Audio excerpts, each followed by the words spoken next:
প্রিয় দর্শক, কল্পনা করুন বছরের এমন কিছু দিন এসেছে যেই দিনগুলোর আমল আল্লাহর কাছে এতটাই প্রিয় যে এই দিনগুলোর একটি ছোট নেক আমলও আপনার ভাগ্য বদলে দিতে পারে। এমনকি হয়তো এই জিলহজ্জের 10 দিনই হতে পারে আপনার জীবনের সবচেয়ে মূল্যবান সময়। কিন্তু আফসোস, আমাদের মধ্যে অনেকেই এই দিনগুলোকে সাধারণ দিনের মতো কাটিয়ে দেই। আজকের ভিডিওতে আমি এমন কিছু আমলের কথা বলবো যেগুলো মুফতি আলেমরা বলেন মুমিন কখনোই এই দিনগুলোতে ছাড়তে চায় না। রাসূল সাল্লাল্লাহু আলাইহি ওয়াসাল্লাম বলেছেন, আল্লাহর কাছে জিলহজ্জের প্রথম 10 দিনের আমলের চেয়ে বেশি প্রিয় আর কোনো দিনের আমল নেই। সহিহ বুখারী। ভাবুন তো, এমন সুযোগ যদি আবার না আসে। আমরা জানি না আগামী জিলহজ পর্যন্ত আমরা বেঁচে থাকব কিনা, তাই আজকের এই ভিডিও শুধু একটি ভিডিও নয়, হতে পারে আপনার গুনাহ মাফের দরজা, হতে পারে আল্লাহর ভালোবাসা পাওয়ার একটি মাধ্যম। ভিডিওটি শুরু থেকে শেষ পর্যন্ত দেখুন, কারণ শেষের দিকে আমি এমন একটি আমলের কথা বলবো যেটি অনেক মানুষ জানেই না, অথচ এর ফজিলত শুনলে আপনার চোখে পানি চলে আসবে ইনশাল্লাহ। আর প্রিয় ভাই ও বোন, আজকের ভিডিও টার্গেট 10,000 লাইক। যদি আপনি চান ইসলামের এই গুরুত্বপূর্ণ কথা আরও মানুষের কাছে পৌঁছে যাক, তাহলে এখনই ভিডিওতে একটি লাইক দিয়ে দিন। আপনার একটি লাইক হয়তো কারো হেদায়েতের কারণ হয়ে যাবে। প্রথম আমল, বেশি বেশি তাকবীর, তাহলিল ও আল্লাহর জিকির। প্রিয় দর্শক, জিলহজ্জের এই 10 দিনে সবচেয়ে সহজ কিন্তু সবচেয়ে শক্তিশালী আমল হলো আল্লাহর জিকির। আমরা হয়তো ভাবি বড় বড় ইবাদত না করলে আল্লাহ খুশি হবেন না, কিন্তু অনেক সময় একটি আল্লাহু আকবার এমনভাবে আকাশে উঠে যায় যা আল্লাহর আরশ পর্যন্ত পৌঁছে যায়। রাসূল সাল্লাল্লাহু আলাইহি ওয়াসাল্লাম বলেছেন, এই দিনগুলোতে আল্লাহর কাছে কোনো আমলই বেশি মহান ও প্রিয় নয়। তাই এই দিনগুলোতে বেশি বেশি তাহলিল, তাকবীর ও তাহমিদ পড়ো। মুসনাদ আহমদ। তাই এই দিনগুলোতে বেশি বেশি পড়ুন আল্লাহু আকবার, আল্লাহু আকবার, লা ইলাহা ইল্লাল্লাহু ওয়াল্লাহু আকবার, আল্লাহু আকবার ওয়ালিল্লাহিল হামদ। ভাবুন তো, কত মানুষ আজ দুনিয়ার ব্যস্ততায় হারিয়ে গেছে, কিন্তু আপনি যদি এই মুহূর্তে আল্লাহর নাম নেন, তাহলে হয়তো ফেরেশতারা আপনার নাম আকাশে লিখে রাখছে। হয়তো আপনার সেই ছোট্ট জিকিরের কারণেই আল্লাহ আপনার জীবনের বড় কোনো বিপদ দূর করে দেবেন। প্রিয় ভাই ও বোন, এই 10 দিন শুধু কুরবানির প্রস্তুতির জন্য নয়, বরং নিজের আত্মাকে পরিষ্কার করার সময়। রান্না করতে করতে, হাঁটতে হাঁটতে, কাজ করতে করতে মুখে শুধু আল্লাহর জিকির রাখুন, কারণ যে হৃদয়ে আল্লাহর জিকির থাকে সেই হৃদয় কখনো একেবারে ভেঙে পড়ে না। আজকে কমেন্টে লিখুন আল্লাহু আকবার, আর ভিডিওতে লাইক দিয়ে দিন, যেন আরও মানুষ এই গুরুত্বপূর্ণ আমলগুলো জানতে পারে ইনশাল্লাহ। দ্বিতীয় আমল, নফল রোজা রাখা, বিশেষ করে আরাফার রোজা। প্রিয় দর্শক, জিলহজ্জের এই দিনগুলোর আরেকটি অসাধারণ আমল হল নফল রোজা রাখা, বিশেষ করে 9 জিলহজ অর্থাৎ আরাফার দিনের রোজা, যার ফজিলত শুনলে সত্যিই হৃদয় কেঁপে ওঠে। রাসূল সাল্লাল্লাহু আলাইহি ওয়াসাল্লাম বলেছেন, আরাফার দিনের রোজার ব্যাপারে আমি আল্লাহর কাছে আশা করি তিনি এর মাধ্যমে আগের 1 বছর ও পরের 1 বছরের গুনাহ মাফ করে দেবেন। সহিহ মুসলিম। সুবহানাল্লাহ, শুধু একটি রোজা আর আল্লাহ মাফ করে দেন 2 বছরের গুনাহ।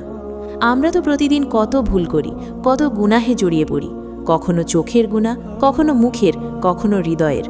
অথচ আল্লাহ কত দয়ালু, তিনি চান তার বান্দা শুধু একটু ফিরে আসুক। ভাবুন তো, কিয়ামতের দিন যখন মানুষ নিজের আমল নিয়ে ভয়ে কাঁপবে, তখন হয়তো এই একটি রোজাই আপনার মুক্তির কারণ হয়ে দাঁড়াবে। হয়তো আপনি নিজেও জানেন না আল্লাহ আপনার কোন ছোট আমলটাকে এত পছন্দ করবেন। প্রিয় ভাই ও বোন, যদি শারীরিকভাবে সক্ষম হন, তাহলে এই 10 দিনের যত বেশি সম্ভব রোজা রাখার চেষ্টা করুন। অন্তত আরাফার দিনের রোজাটি যেন না ছুটে যায়, কারণ এই দিনগুলো বারবার আসে না। জীবন থেকে কত রমজান, কত জিলহজ চলে গেছে, কিন্তু আমরা কি সত্যিই বদলেছি? আজ থেকেই নিয়ত করুন, এই জিলহজ আমি আল্লাহর আরও কাছে যাব। আর প্রিয় দর্শক, ভিডিওটি যদি আপনার হৃদয় ছুঁয়ে যায়, তাহলে এক্ষুনি একটি লাইক দিয়ে দিন। আমাদের টার্গেট 10,000 লাইক। আপনার একটি লাইক ইসলামের এই কথা হাজারো মানুষের কাছে পৌঁছে দিতে পারে ইনশাআল্লাহ।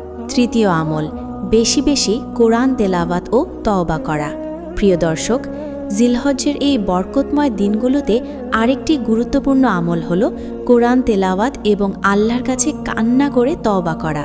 কারণ এই দিনগুলো শুধু ইবাদতের নয়, বরং নিজের হারিয়ে যাওয়া হৃদয়কে আবার আল্লাহর দিকে ফিরিয়ে আনার সময়। আল্লাহ তাআলা কোরআনে বলেছেন, নিশ্চয়ই আল্লাহ তওবাকারীদের ভালোবাসেন। সূরা আল বাকারা 222। একবার ভাবুন তো, আমরা কতদিন আল্লাহর কিতাব খুলে বসিনি, কতদিন চোখের পানি ফেলে বলিনি, হে আল্লাহ, আমি ভুল করেছি, আমাকে মাফ করে দিন। অথচ আল্লাহ এখনও আমাদের জন্য দরজা খুলে রেখেছেন। আমরা গুনাহ করি, তবুও তিনি রিজিক বন্ধ করেন না।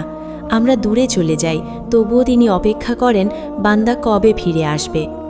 রাসূল সাল্লাল্লাহু আলাইহি ওয়াসাল্লাম বলেছেন, যে ব্যক্তি তওবা করে সে এমন হয়ে যায় যেন তার কোনো গুনাহই নেই। সুবহানাল্লাহ! আল্লাহ কত দয়ালু! হয়তো আপনার জীবনে অনেক কষ্ট, অনেক অশান্তি, কিন্তু কে জানে আপনার একটি সত্যিকারের তওবাই হয়তো সব বদলে দেবে।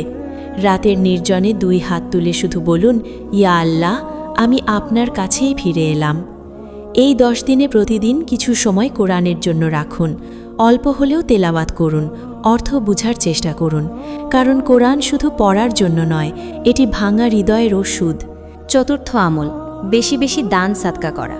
প্রিয় দর্শক, জিলহজ্জের এই পবিত্র দিনগুলোতে এমন একটি আমল আছে যা আল্লাহর গজবকে দূরে সরিয়ে দেয়, বিপদকে হালকা করে দেয় এবং কিয়ামতের দিন বান্দার জন্য ছায়া হয়ে দাঁড়াবে। আর সেই আমল হলো দান সাদকা। রাসূল সাল্লাল্লাহু আলাইহি ওয়াসাল্লাম বলেছেন, সাদকা গুনাহকে নিভিয়ে দেয়, যেমন পানি আগুনকে নিভিয়ে দেয়। তিরমিজি। ভাবুন তো, আমরা প্রতিদিন কত গুনাহ করছি, কিন্তু হয়তো একটি ছোট্ট সাদকা, একটি ক্ষুধার্ত মানুষকে খাবার খাওয়ানো, একটি এতিম শিশুর মাথায় হাত রাখা, এগুলোই আল্লাহর কাছে এত প্রিয় হয়ে যায় যে তিনি বান্দার অনেক গুনাহ মাফ করে দেন। প্রিয় ভাই ও বোন, দান মানে শুধু অনেক টাকা নয়। আপনার সামর্থ্য অনুযায়ী অল্প কিছু দিলেও আল্লাহ সেটাকে অনেক বড় করে দেন। হয়তো আপনার দেওয়া 10 টাকা কারো মুখে হাসি ফোটাবে, আর সেই হাসির কারণেই আল্লাহ আপনার জীবনের কষ্ট দূর করে দেবেন। কুরআনে আল্লাহ বলেন, তোমরা যা কিছু দান করো আল্লাহ তার উত্তম প্রতিদান দেবেন। সূরা সাবা 39। আজ আমাদের চারপাশে কত মানুষ কষ্টে আছে। কেউ খাবার পায় না, কেউ ওষুধ কিনতে পারে না, কেউ চোখের পানি লুকিয়ে রাত কাটায়। আর আপনি যদি এই জিলহজ্জে কাউকে সাহায্য করেন, তাহলে মনে রাখবেন, আল্লাহ কখনো সেই আমল ভুলে যান না। হয়তো কিয়ামতের দিন যখন সবাই নিজের চিন্তায় ব্যস্ত থাকবে, তখন আপনার সেই ছোট্ট সাদকাই আপনাকে বাঁচিয়ে দেবে। পঞ্চম আমল, কুরবানির মাধ্যমে আল্লাহর নৈকট্য অর্জন করা। প্রিয় দর্শক, জিলহজের সবচেয়ে মহান ইবাদতগুলোর একটি হল কুরবানি। এটি শুধু পশু জবাই নয়, বরং নিজের হৃদয়ের ভালোবাসা, নিজের ইচ্ছা এবং নিজের অহংকারকে আল্লাহর জন্য ত্যাগ করার শিক্ষা। আল্লাহ তাআলা বলেন, আল্লাহর কাছে পৌঁছায় না তাদের গোশত কিংবা রক্ত, বরং পৌঁছায় তোমাদের তাকওয়া। সূরা হজ 37। সুবহানাল্লাহ! অর্থাৎ আল্লাহ দেখেন না আপনার কুরবানির পশু কত বড়, তিনি দেখেন আপনার হৃদয়ে কতটা ইখলাস আছে। আপনি সত্যিই আল্লাহকে ভালোবেসেই কুরবানি দিচ্ছেন কিনা। প্রিয় ভাই ও বোন, হজরত ইব্রাহিম আলাইহিসসালাম যখন আল্লাহর আদেশে নিজের সবচেয়ে প্রিয় জিনিস, নিজের সন্তানকে কুরবানি করতে প্রস্তুত হয়েছিলেন, তখন তিনি প্রমাণ করেছিলেন যে আল্লাহর ভালোবাসার সামনে দুনিয়ার কোনো ভালোবাসাই বড় নয়। আর সেই স্মৃতিতেই আজও কুরবানি করা হয়। একবার ভাবুন তো, আমরা কি আল্লাহর জন্য আমাদের খারাপ অভ্যাসগুলো ছাড়তে পেরেছি? আমরা কি গুনাহ থেকে ফিরে আসতে পেরেছি? আসল কুরবানি শুধু পশুর নয়, নিজের নফসেরও কুরবানি। রাসূল সাল্লাল্লাহু আলাইহি ওয়াসাল্লাম বলেছেন, কুরবানির দিনের আমলগুলোর মধ্যে আল্লাহর কাছে সবচেয়ে প্রিয় আমল হলো কুরবানি করা। তিরমিজি। তাই সামর্থ্য থাকলে অবশ্যই কুরবানি করুন, আর কুরবানির গোশত গরিব অসহায়দের মাঝে বিলিয়ে দিন, কারণ ইসলামের সৌন্দর্যই হলো নিজের আনন্দ অন্যের সঙ্গে ভাগ করে নেওয়া। হয়তো এই কুরবানির কারণেই আল্লাহ আপনার কোনো বড় বিপদ দূর করে দেবেন, আপনার জীবনে রহমত নামিয়ে দেবেন। প্রিয় দর্শক, জিলহজের এই 10 দিন খুব দ্রুত চলে যাবে। আজ যে সময়টা আমাদের হাতে আছে, হয়তো আগামী বছর আর থাকবে না। হয়তো এই জীবনে এটাই আমাদের শেষ জিলহজ। তাই এই দিনগুলোকে অবহেলায় নষ্ট করবেন না। একবার শুধু কল্পনা করুন, কিয়ামতের সেই ভয়ঙ্কর দিনে যখন মানুষ নিজের আমল নিয়ে দিশেহারা হয়ে যাবে, তখন হয়তো এই জিলহজের ছোট ছোট আমল, একটি জিকির, একটি রোজা, একটি চোখের পানি, একটি সদকা আপনার নাজাতের কারণ হয়ে দাঁড়াবে। আল্লাহ তাআলা বলেন, তোমরা আল্লাহর দিকে ফিরে আসো যাতে তোমরা সফল হতে পারো। সূরা আন-নূর 31। প্রিয় ভাই ও বোন, দুনিয়ার জীবন খুবই ছোট। আজ আমরা আছি, কাল নাও থাকতে পারি। টাকা পয়সা, সৌন্দর্য, অহংকার কিছুই সাথে যাবে না। সাথে যাবে শুধু আমাদের আমল। তাই আসুন এই জিলহজ থেকেই নতুন করে আল্লাহর পথে ফিরে আসি। আজ রাতেই 2 হাত তুলে আল্লাহকে বলুন, হে আল্লাহ, আমি গুনাহগার, কিন্তু আপনার রহমত থেকে নিরাশ নই। আমাকে মাফ করে দিন, আমার পরিবারকে হেফাজত করুন, আমার হৃদয়কে আপনার দিকে ফিরিয়ে দিন। মনে রাখবেন, আল্লাহ কখনও বান্দার কান্না ফিরিয়ে দেন না। আর প্রিয় দর্শক, যদি পুরো ভিডিওটি আপনার হৃদয় ছুঁয়ে যায় তাহলে এখনই একটি লাইক দিয়ে দিন।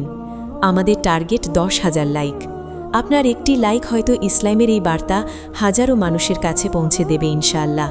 আল্লাহ আমাদের সবাইকে জিলহজের এই বরকতময় দিনগুলোর সঠিক মর্যাদা বুঝে আমল করার তৌফিক দান করুন।